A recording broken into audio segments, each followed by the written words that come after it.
Let your food be your medicine and your medicine be your food. This time-tested advice from Hippocrates, who is considered one of the most outstanding figures in the history of medicine, is still applicable today because indeed you are what you eat. How to help you make the right choices when it comes to nutrition is what we'll be doing today on Health News. Also, find out what the Lagos branch of the Young Women Christian Association Regeneration Committee is doing to make young girls aware of their bodies. Thank you so much for joining us. I am Yomi Otaigwe. It's all about self, which is not related to selfishness. This self is about self-awareness and hygiene, from oral to body and sanitary hygiene. Championing this course is the Regeneration Committee of the Young Women Christian Association in Lagos. Students from secondary schools around Lagos State arriving at the venue of the Self-Awareness Program by the Lagos branch of the YWCA Regeneration Committee. Settled in, the day's event is kick-started with a physical exercise to loosen up the students. After participating in one of the most important steps to being healthy, the students are ready for the first health talk, which focuses on oral health. Oral means your mouth. You brush twice daily, morning and night, and you use a toothbrush and fluoride-containing toothpaste. Now, what I want to say about your toothbrush is, don't use, when you go to the market, they will ask you what type do you want. What type of toothbrush are you supposed to use in terms of the bristles? Soft. Any other type? Hard. Who said hard? Okay, you can use two types, soft or medium. Don't use hard. Sometimes you go, they tell you which one is for smokers so that you can get off all the death. Don't use the hard. What you do when you use the hard is you're going to end up brushing off your gums. So how do I brush right? You brush the top ones down, the bottom ones up. What happens is all the dirt gets into your mouth. You rinse it out, you spit it out. Do you understand what I'm saying? So how often should you change your toothbrush? At least every 3 months. So if your toothbrush looks like this at home, please change it. It's not a one-way communication as the students ask questions brewing on their minds. You said when we finish doing stuff like that, we should wash our mouth first. Yes, drink water. What if we drink water when we just... That's fine. You can drink the water. The important thing is that the water is diluting out in your mouth. So you don't have to rinse it out. You can drink it and swallow it, it's fine. Some people have white teeth.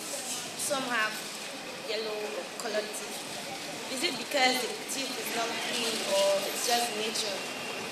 Sometimes some mothers, when they were pregnant, they took some drugs that affect the color of the child's tooth. There's nothing we can do about that. Sometimes when you don't brush properly, you can have your teeth turning brown. Sometimes when you're drinking certain things that stain the teeth, things like coffee or anything that has a very the color is very pungent, you can stain the teeth. So there are so many different things that can cause that stain. Oral health is important because we have an alarmingly increasing issues with oral health in this environment. Children are being introduced to sweet things. They eat a lot more sweet things. There's less caution with oral hygiene, and so we feel that once we have taught them why things like cavities occur, what causes gum bleeding and things like that, they can go back, they can teach their peers as they grow up, they can teach their children. We have our motto called Yes We Can Achieve, but it's Young Women's Christian Association. And this program is called SELF. It's about self-awareness. It's one of the first of many programs we're having for the girls. And our main aim is to enlighten the girls, empower them, emancipate them. And because we believe that, if a girl is empowered, then it's the first step to her actualizing her full potential. The second part of the program is on adolescent health and good hygiene. Here, the girls learn the stages of sexual characteristic development and other personal hygiene measures. What are the things that can happen with menstruation? Your periods can either be very heavy or they can be painful. For most of us, when we start our periods, in the initial periods, our periods are heavy and painful because our reproductive system is still trying to adjust to the idea of shedding out blood every month. So initially, your periods can be painful or they can be heavy. Take note so you don't get worried or alarmed. If your periods are heavy, what do? You change your pads often. If your periods are so heavy that are causing you to be weak or dizzy, tell mommy about it or tell your teacher in school so that they can take you to see a doctor if other things need to be done. You sweat a lot. What do you need to do? Have your bath, roll on. Simple things, nothing dramatic. Have your bath, then use the roll on. Don't use roll on in place of having your bath. Do you understand? Do not allow anybody pressure you into doing anything as a girl that is not right. Before you start taking care of other people, you need to be able to take care of yourself. That's why we have brought young girls here, ages 11 to 15, to come and know about self, about me. How do I care for myself? The values which we grew up with are now missing in our society. And we think by impacting on a younger age and we positively influence their view of themselves and of the world, they will impact not only themselves and their environment. And we believe that also you educate a child, a girl child, and the girl power, you educate a population, you educate a village, you educate a community. So, how much has the self-awareness program impacted on the participating students? I've learned how to keep ourselves clean. I've learned how to become future leaders. And I've also learned how to become good ladies. I had knowledge of not eating sugary things, but I have get some knowledge from this occasion. I'm going to be telling my friends about the personal hygiene, the girl power, how to take care of certain adolescent age, and how to take care of your mouth, and some other things. For members of the Regeneration Committee of the Young Women Christian Association Lagos branch, this event is one they look forward to replicating in other areas of the state. Talk about catching them young. Now to other stories. The Medical and Dental Council of Nigeria has called for the establishment of a law to stop government officials from using public funds in sponsoring their medical treatment outside the country. At the commissioning of the Northwest Zonal Office of the Council in Kaduna, the Deputy Registrar of the Council, Dr. Emmanuel Osuago, noted that this practice encourages capital flight, which is unnecessary for a developing country like Nigeria. Fixing infrastructural and manpower challenges facing Nigeria's health sector is one way Dr. Osuago thinks these can be addressed, insisting that anybody embarking on such trip should do so with his or her personal funds. Many of our people are very, whether they're trained outside or trained there, many of them are qualified, but the facilities are not there. The infrastructures are not there. And when they are, they're insufficient. That is one of the reasons why people go out on this medical tourism. Of course, when they go, especially those sponsored by government, they get this ESTA code, which is foreign exchange. That is one of the things that drives them to go.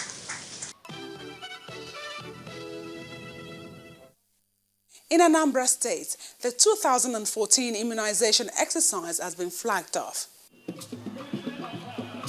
The General Hospital Umueri in Anambra East local government area came alive with activities marking the flag-off of immunization for children. It was indeed a day for the women and their babies.